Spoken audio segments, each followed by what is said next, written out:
they might have just used you for the high season. This industry is not known for being loyal for the most part.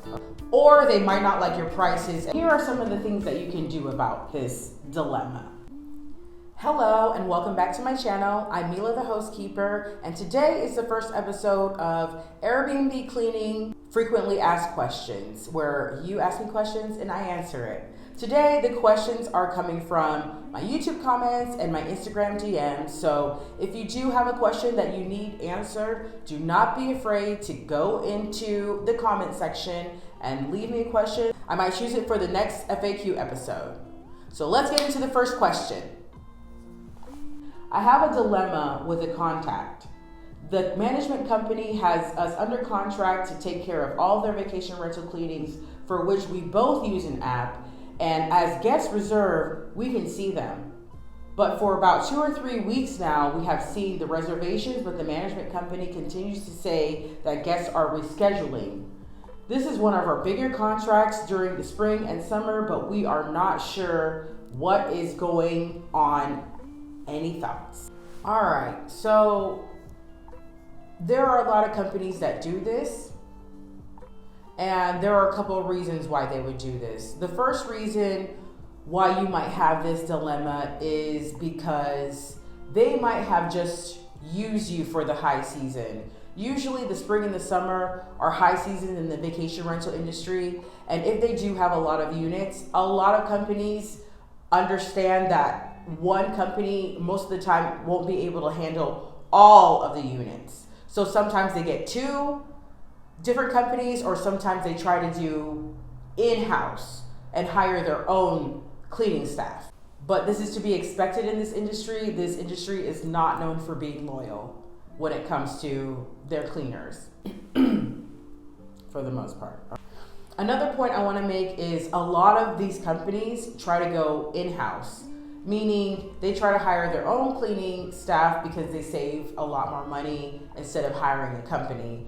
Or the case may be that they don't have that much business. Right now, the economy is down, and also it's slow season for the industry. So if they're not getting any bookings, they're not making any money. So they are probably trying to figure out how to do it on their own, and they're probably going in-house. But I don't want to speculate. Another reason why companies might do this is because they, number one, might not like your services, or they might not like your prices and they don't want to tell you. So how do we solve this question? All right, so here are some of the things that you can do about this dilemma. The first thing is communicating with your client. Don't be shy. I know it can be scary to talk to somebody and get firsthand criticism about your business, but the first thing I would do is send them an email or a text if you have their phone number, and schedule a meeting. You can do an in-person meeting, or you can schedule a phone call. Of course, an in-person meeting would be better than a phone call. So if you can be with them in person and schedule something to talk to them quickly and let them know you're not going to take too much of their time, or you can do a quick phone call that you can set up with them so that you establish some form of communication and understand why they are not using you from the horse's mouth. Yes, it can be scary to call your client and ask them what you're doing wrong and how you can improve, but this is for the good of your business, and if you don't know, then you can improve. So take this as a learning lesson and be willing and open-minded to hear feedback so that you can improve your operations and how you run your business. Another thing that could be happening when going in-house is you might be concerned that they are trying to steal your team or steal your staff. And the way that you can combat that is make a good relationship and communication with your team so that they are loyal to you. My team is loyal to me because I give them all kinds of perks that they like from me. I don't make them feel like a working machine. And when they do tell me that somebody's stealing them, I do incentivize them. You can buy them flowers, you can give them a gift card, and just say thank you for being loyal to us. Again, do not be afraid to communicate with your client and get to the bottom of the question. Always do it in a calm and respectful way, and do not let your emotions get into it. It's not about your emotions. This is business. So just try to figure out whether you're in or out. Just understand what the problem is and how you can improve. And lastly, don't let one big client be your only source of income, because if they go down, you go down too. Trust me, I have been there many times before. So diversify. Try to diversify and get different kind of clients that you can serve. All right, question number 2. This housekeeper says, sometimes checkout is at 11. If we're asked to clean between 11 and 4, but have, let's say, 4 unit cleans that are 2 or 3 bedroom in size, what's the best way to handle that in your experience? This is where we need the trusty whiteboard. All right, so we're talking about 11 a.m. to 4 p.m. That equals 5 hours. All right, so this is how we're gonna attack it. We're gonna attack it by time. We have 4 units, and let's say, I'll make it here. We have 4 units. We have two beds and 2 3 beds. All right. So if you get my course, you'll understand how many hours each clean takes. In this case, a 2-bedroom takes about 4 hours, and a 3-bedroom takes about 6 hours. Man hours means 1 man or woman. So that means 1 person can clean a 2-bedroom in 4 hours, and 1 person can clean a 3-bedroom in 6 hours. We have 2 2-bedrooms. So 2 2-bedrooms is gonna take 2 times 4, 8 hours. So total 8 hours. And then we have 2 3-bedrooms, 2 times 6, that will be 12 hours. So this is a total of 12 hours. So if this is a day in your life, you need 20 hours to complete this mission. All right? You need 20 hours to complete this mission. But you only got 5 hours. So let's keep going on how we're going to tackle this. In my experience, this is how I would break it down, assuming that everything is perfect. Meaning these units are close to each other. The cleaner doesn't have to drive, an hour to get to each one, and all that jazz. So this is how I would, this is how I would do it. So we have person 1. We have person 1. They would be cleaning the 2-bedroom, 1 2-bedroom, and 1 2-bedroom and 1 3-bedroom. And then person 2 would be cleaning also a 2-bedroom and a 3-bedroom. Just spread it out like that, so that everybody kind of has equal hours if you can. So as you can see here, we separated the 4 cleans into 10 hours each.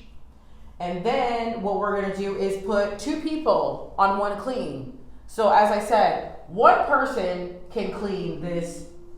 1 person can clean a 2-bedroom and a 3-bedroom in 10 hours. So that means you need 2 people if you only have 11 to 4.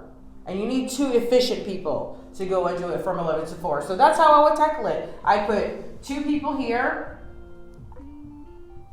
Because these are houses, they're gonna be big. These are not apartments.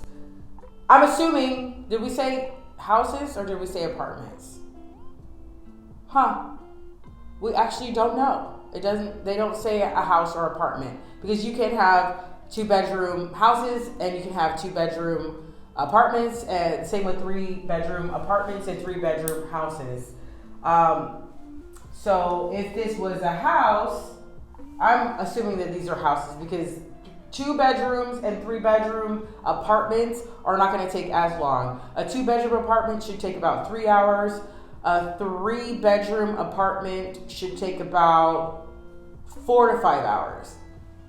So then you can do the calculations like that. But for now, we're pretending that they are houses and that they're big and that you can't complete it within the time frame. All right, so then you put 2 people here as well. And that's how I would do it. So this is exactly how I would handle it. I would, assuming these are houses, I put 2 people in this one house. It's gonna take 10 man hours, but it's only gonna take 5 hours with 2 people. So this is how I would tackle this. I would put 2 people on each clean, but you definitely have to forecast your cleans ahead of time. A lot of times you kind of do know your schedule with your cleans, and if you don't, make a system to know. There are ways that you can figure out what cleans you have in the future, especially if you have a good relationship with your clients and they like you. They're going to give you their calendar to let you know how far ahead do they have their cleans already booked.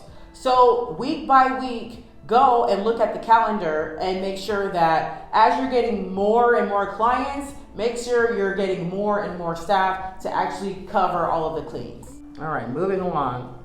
So this next question says, hey, I'm a new cleaning business. We usually do domestic cleans, but now expanding to Airbnb. I have got my first Airbnb client. However,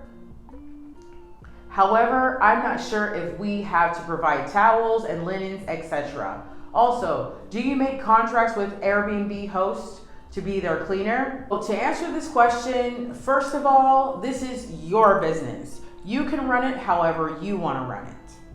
With HostKeeper, we leave the laundry solutions and the towels and linen solutions to the hosts and the operators, or we work on it together, but we are not a laundry service. And we don't want to be a laundry service. A laundry service is a whole nother business, and we want to be experts in vacation rental cleaning, which does involve laundry, but it doesn't mean you have to manage the laundry services. For the most part, our laundry is done in-house. Not everybody loves the laundry done in-house. There's so many different ways that you can tackle the laundry, but this is something that I talk to with my host. I don't leave the laundry services to me because I'm not a laundry service operator. What hosts are typically looking for in a vacation rental cleaning service is obviously cleaning and sanitizing. You have to know how to make a bed. The next thing they're also looking for is a little light maintenance. If you need to change the light bulb, if you need to change the air filter, those kind of things that you can do on the ground while you're there, that you can help them out while you are on the property. They're looking for inventory control. You got to make sure that there's enough paper towels, toilet paper, dish soap, and all that good stuff that are consumables that need to be replaced. And lastly, a lot of them are looking for some form of tech support where you can report any kind of issues that are going on in the unit.